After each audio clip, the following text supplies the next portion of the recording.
അബൂ ദർദാ റളിയല്ലാഹു അൻഹു. അദ്ദേഹം മദീനയിലെ ഒരു കച്ചവടക്കാരനായിരുന്നു. ലളിതവും ദയാലുവുമായ ഒരു മനുഷ്യനായിരുന്നു. അദ്ദേഹം ജനിച്ചത് ഒരു മുസ്ലിമായിട്ടായിരുന്നില്ല. എന്നാൽ ബദ്ർ യുദ്ധത്തിനു ശേഷം അദ്ദേഹം ഇസ്ലാം മതം സ്വീകരിച്ചു. അദ്ദേഹം എപ്പോഴും പ്രസംഗിച്ചിരുന്നത് ലോകത്തിൽ സമ്പത്തിനുള്ള അപ്രാധാന്യത്തിനെ കുറിച്ചായിരുന്നു. അൽഹംദുലില്ലാഹ്, അദ്ദേഹം ഒരു വലിയ മനുഷ്യനാണ്. അത് ശരിയാണ് മോനെ. പ്രവാചകൻ മുഹമ്മദ് നബി മുസ്തഫ സ്വല്ലല്ലാഹു അലൈഹി വസല്ലമയുടെ പാത പിന്തുടർന്നിരുന്ന വളരെ മഹാനായ ഒരു വ്യക്തിയായിരുന്നു. അദ്ദേഹത്തിന്റെ ബാല്യം മഹനീയമായ അറിവ് കൊണ്ട് പരിജ്ഞാനമുള്ളതായിരുന്നു. ഒരിക്കൽ ഹസരത്ത് അബൂ ദർദാ റളിയല്ലാഹു അൻഹു തെരുവിലൂടെ നടന്നു പോകുമ്പോൾ കുറെ ചെറുപ്പക്കാർ കൂട്ടം കൂടിയിരുന്ന് സംസാരിക്കുന്നതും വഴിയാത്രക്കാരെ നോക്കി നിൽക്കുന്നതും അദ്ദേഹം കണ്ടു. അദ്ദേഹം അവരുടെ അടുത്ത് ചെന്നുകൊണ്ട് പറഞ്ഞു, എന്റെ കുഞ്ഞുങ്ങളെ, ഒരു മുസ്ലിമിന്റെ വിഹാര സ്ഥലം അവന്റെ വീടാണ്. മറ്റുള്ളവരെ ശ്രദ്ധിക്കാതെ ഈ തെരുവോരത്തിരുന്ന് നിങ്ങളുടെ വിലപ്പെട്ട സമയം പാഴാക്കുന്നതിനെ കുറിച്ച് നിങ്ങൾ ബോധവാന്മാരാവുക. അദ്ദേഹം വീണ്ടും പറഞ്ഞു, നിങ്ങളിൽ ഒരാൾ പോലും അറിവ് നേടുന്നത് വരെ ഭക്തനാവുകയില്ല. കൂടാതെ ഒരാൾ നേടിയ അറിവ് പ്രയോഗിക്കാതെ അയാൾക്ക് ആസ്വദിക്കാനും കഴിയുകയില്ല. ഒരിക്കൽ അദ്ദേഹത്തിന്റെ ഒരു സുഹൃത്ത് അദ്ദേഹത്തെ കാണാൻ വീട്ടിലേക്ക് വന്നു. അയാൾ അബൂ ദർദാ റളിയല്ലാഹു അൻഹുവിന്റെ വീടിനടുത്തെത്തിയപ്പോൾ അദ്ദേഹത്തിന്റെ വീട് ചെറുതും ഒരാൾ പൊക്കത്തേക്കാൾ ഉയരം കുറഞ്ഞതുമാണെന്ന് അദ്ദേഹത്തിന് മനസ്സിലായി. അബൂ ദർദാ റളിയല്ലാഹു അൻഹു വളരെ പരിതാപകരമായ ചുറ്റുപാടിലാണ് ജീവിക്കുന്നത് എന്ന് അദ്ദേഹത്തിന്റെ അവസ്ഥ കണ്ടപ്പോൾ സുഹൃത്തിന് വളരെയധികം വിഷമം തോന്നി. അദ്ദേഹം ചോദിച്ചു, നിങ്ങൾ എന്തിനാണ് ഒരു ദരിദ്രനെ പോലെ ജീവിക്കുന്നത്? എന്റെ പ്രിയ സുഹൃത്തെ, താങ്കൾ വിഷമിക്കേണ്ട. ഇതൊരു താൽക്കാലിക ഭവനമാണ്. മറ്റൊരു സ്ഥലത്ത് ഞാൻ ഒരു മികച്ച വീട് പണിയുന്നുണ്ട്. അദ്ദേഹം ശാന്തമായി മറുപടി പറഞ്ഞു. സുഹൃത്ത് അത് ശരിയാണെന്ന് വിചാരിച്ച് അവിടെ നിന്ന് മടങ്ങി. കുറച്ചു വർഷങ്ങൾക്ക് ശേഷം ആ സുഹൃത്ത് അബൂ ദർദാ റളിയല്ലാഹു അൻഹുയുടെ വീട്ടിൽ ചെന്നപ്പോൾ പഴയ അതേ അവസ്ഥയായിരുന്നു ആ വീട്. അങ്ങെന്താണ് പുതിയ ഭവനത്തിലേക്ക് താമസം മാറാത്തതെന്ന് സുഹൃത്ത് അദ്ദേഹത്തോട് ചോദിച്ചു. അബൂ ദർദാ റളിയല്ലാഹു അൻഹു പറഞ്ഞു, ഞാൻ അന്നുദ്ദേശിച്ച വീട് ഖബറായിരുന്നു. അദ്ദേഹത്തിന് അബൂ ദർദാ റളിയല്ലാഹു അൻഹയുടെ മഹത്വം മനസ്സിലാവുകയും തനിക്ക് വലിയൊരു കാര്യം മനസ്സിലാക്കി തന്നതിന് അദ്ദേഹത്തോട് നന്ദി പറയുകയും ചെയ്തു. അബൂ ദർദാ റളിയല്ലാഹു അൻഹു തന്റെ വീടിനടുത്തുള്ള ഒരു സ്ഥലത്തേക്ക് പോവുകയായിരുന്നു. അവിടെ ഒരു കൂട്ടം ആളുകൾ ചേർന്ന് ഒരു മനുഷ്യനെ അടിക്കുന്നത് അദ്ദേഹം കണ്ടു. അദ്ദേഹം ജനക്കൂട്ടത്തെ സമീപിച്ചപ്പോൾ അവർ ആ മനുഷ്യനെ ശകാരിക്കുകയും മർദ്ദിക്കുകയും ചെയ്യുന്നത് കണ്ടു. അദ്ദേഹം വളരെ സൗമ്യമായി അവിടെ കൂടി നിന്നിരുന്ന ആളുകളോട് സലാം പറഞ്ഞു. അസ്സലാമു അലൈക്കും. വഅലൈക്കും അസ്സലാം അബൂ ദർദാ, അവർ വളരെയധികം ബഹുമാനത്തോടു കൂടി പറഞ്ഞു. അദ്ദേഹം ശാന്തവും മൃദുലവുമായ ശബ്ദത്തിൽ അവരിൽ ഒരാളോട് ചോദിച്ചു, ഇവിടെ എന്താണ് സംഭവിക്കുന്നത് എന്ന് എന്നോട് പറയാമോ? നിങ്ങൾ എല്ലാവരും ചേർന്ന് എന്തിനാണ് ഈ മനുഷ്യനെ അടിക്കുന്നത്? ഈ മനുഷ്യൻ നിയമത്തിനെതിരായി ഒരു കാര്യം ചെയ്തു. അവൻ വളരെ ഗുരുതരമായ കുറ്റമാണ് ചെയ്തത്. അതുകൊണ്ടാണ് ഞങ്ങൾ അദ്ദേഹത്തെ ശിക്ഷിക്കുന്നത്. അയാൾ മറുപടി നൽകി.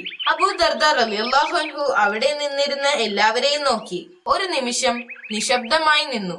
എന്നിട്ട് പറഞ്ഞു, ശരിയാണ് പ്രിയപ്പെട്ട കുട്ടികളെ, ഈ മനുഷ്യൻ ഒരു കിണറിൽ വീണിരുന്നെങ്കിൽ ആ കിണറ്റിൽ നിന്ന് പുറത്തെടുക്കാൻ നിങ്ങൾ അയാളെ സഹായിക്കുമോ? ഒരാൾ മുന്നോട്ട് വന്നുകൊണ്ട് പറഞ്ഞു, തീർച്ചയായും സഹായിക്കും. അപ്പോൾ അബൂ ദർദാ റളിയല്ലാഹു അൻഹു പറഞ്ഞു, നിങ്ങൾ ഈ മനുഷ്യനെ അതേ വിധത്തിൽ കൈകാര്യം ചെയ്യണം. നിങ്ങൾ അവൻ ചെയ്ത പാപത്തെക്കുറിച്ച് അവനെ ബോധ്യപ്പെടുത്തുകയും നിർദ്ദേശങ്ങൾ നൽകുകയും കൂടാതെ അവനെ നേരായ മാർഗം കാണിച്ചു കൊടുക്കുകയും ചെയ്യണം.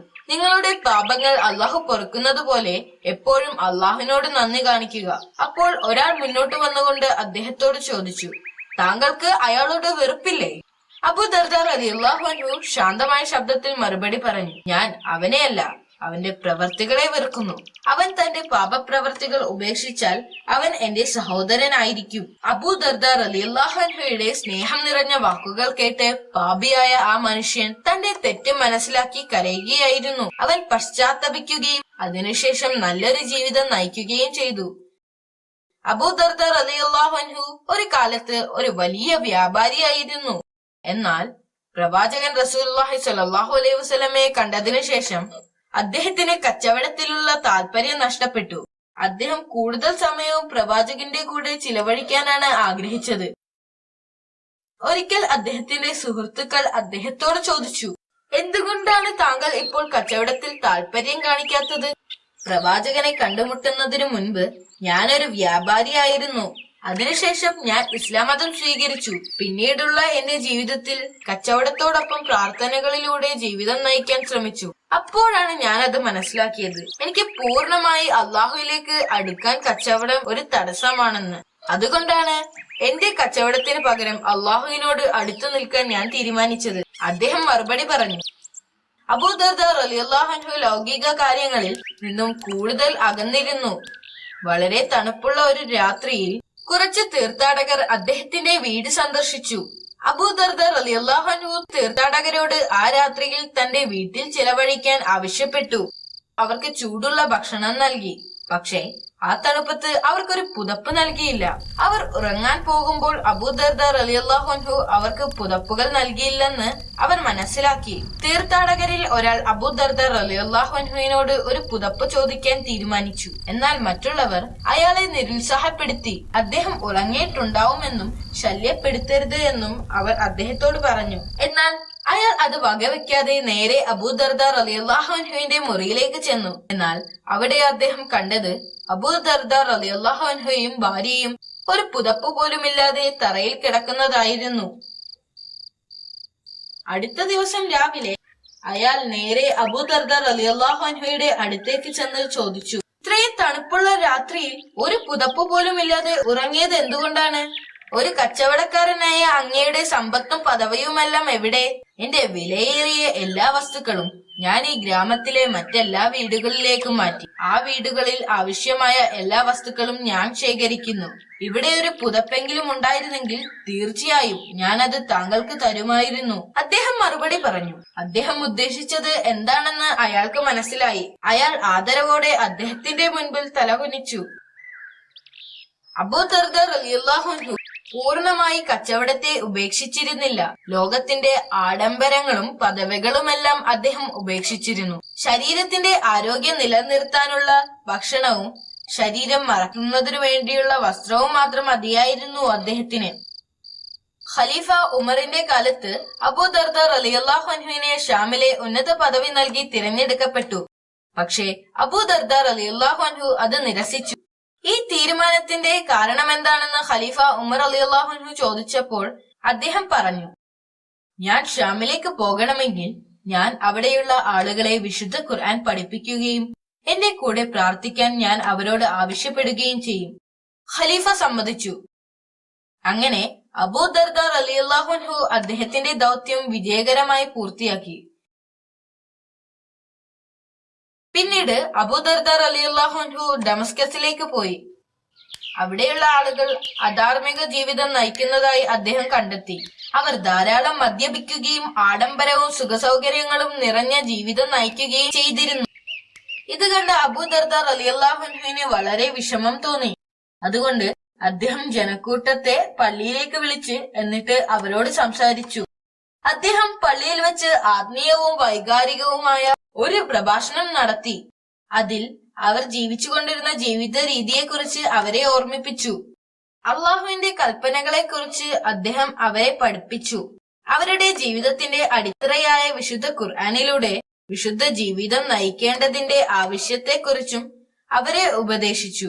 നബി സല്ലല്ലാഹു അലൈഹി വസല്ലമയുടെ സ്നേഹത്തെക്കുറിച്ചും അദ്ദേഹം അവരെ പഠിപ്പിച്ചു. അബൂദർദ റളിയല്ലാഹു അൻഹയുടെ പ്രസംഗം കേട്ടപ്പോൾ ആളുകൾ കരയാൻ തുടങ്ങി. അദ്ദേഹത്തിന്റെ പ്രസംഗം കേട്ട് ആളുകളുടെ ഹൃദയത്തിൽ ശക്തമായ പശ്ചാത്താപമുണ്ടായി. അവരുടെ നിലവിളി ശബ്ദം പള്ളിക്ക് പുറത്തുവരെ എത്തിയിരുന്നു. പള്ളിയിൽ വന്നവരിൽ എല്ലാവരും അന്നുമുതൽ അവരുടെ ജീവിത രീതി മാറ്റി. അന്നുമുതൽ അബൂദർദ റളിയല്ലാഹു അൻഹു സ്ഥിരമായി ദമസ്കസ് സമൂഹത്തിന്റെ സമ്മേളനങ്ങളിലും വ്യാപാര സ്ഥാപനങ്ങളിലും സന്ദർശിച്ചിരുന്നു. ആളുകൾ അദ്ദേഹത്തോട് പല കാര്യങ്ങളെക്കുറിച്ചും ചോദിക്കുകയും അതിനെല്ലാം ഉത്തരം നൽകുകയും തന്റെ ജ്ഞാനം കൊണ്ട് അവരുടെ ജീവിതത്തിൽ പ്രകാശം ചൊരിയുകയും ചെയ്തു. അദ്ദേഹം തെരുവിൽ അശ്രദ്ധരായി നടക്കുന്നവരെ പഠിപ്പിക്കാനും സമയം കണ്ടെത്തി. വിശുദ്ധ ഖുർആനെ കുറിച്ച് ജനങ്ങളെ പഠിപ്പിക്കാൻ ലഭിക്കുന്ന ഒരു അവസരവും അദ്ദേഹം പാഴാക്കിയിരുന്നില്ല. ഒരിക്കൽ ഒരു യുവാവ് അബൂ ദർദാ റളിയല്ലാഹു അൻഹുവിന്റെ അടുത്ത് വന്ന് അവനെ പഠിപ്പിക്കാൻ ആവശ്യപ്പെട്ടു. അപ്പോൾ അദ്ദേഹം എങ്ങനെ പറഞ്ഞു: എന്റെ മകനെ, നീ എപ്പോഴും അള്ളാഹുവിനെ ഓർക്കുക. ആവശ്യ സമയത്ത് അള്ളാഹു നിങ്ങളെ ഓർക്കും. അറിവിന്റെ പരിജ്ഞാനം അന്വേഷിക്കുക. നല്ല ശ്രോതാവ് ആവുക. അതിനെ അവഗണിക്കരുത്, അത് നിനക്ക് നാശം വരുത്തും. അബൂ ദർദാ റളിയല്ലാഹു അൻഹു ദമസ്കസിൽ ഉണ്ടായിരുന്നപ്പോൾ ഗവർണർ ആയിരുന്ന മഅവി ബിൻ അബി സുഫിയാൻ റളിയല്ലാഹു അൻഹു അദ്ദേഹത്തിന്റെ മകളെ തന്റെ മകൻ യസീദ് റളിയല്ലാഹു അൻഹുവിന് കല്യാണം കഴിച്ചു കൊടുക്കാൻ ആവശ്യപ്പെട്ടു. അബൂ ദർദാ റളിയല്ലാഹു അൻഹു ഉടൻ തന്നെ അത് അംഗീകരിക്കുമെന്നാണ് ഗവർണർ കരുതിയത്. എന്നാൽ അബൂ ദർദാ റളിയല്ലാഹു അൻഹു അദ്ദേഹത്തിന്റെ നിർദ്ദേശത്തെ അംഗീകരിച്ചില്ല. ഗവർണറുടെ സമ്പത്തോ അധികാരത്തെക്കുറിച്ചോ അദ്ദേഹം ശ്രദ്ധിച്ചിരുന്നില്ല. പകരം ദരിദ്രനായ ഒരു ചെറുപ്പക്കാരനെ കൊണ്ട് തന്റെ മകളെ വിവാഹം കഴിപ്പിക്കുകയായിരുന്നു. ആ യുവാവിന്റെ സ്വഭാവത്തിലും അയാൾക്ക് ഇസ്ലാമിനോടുള്ള അടുപ്പത്തിലും അദ്ദേഹം വളരെയധികം സന്തുഷ്ടനായിരുന്നു. അതുകൊണ്ടാണ് അദ്ദേഹം തന്റെ മകളെ അയാൾക്ക് വിവാഹം ചെയ്തു കൊടുത്തത്.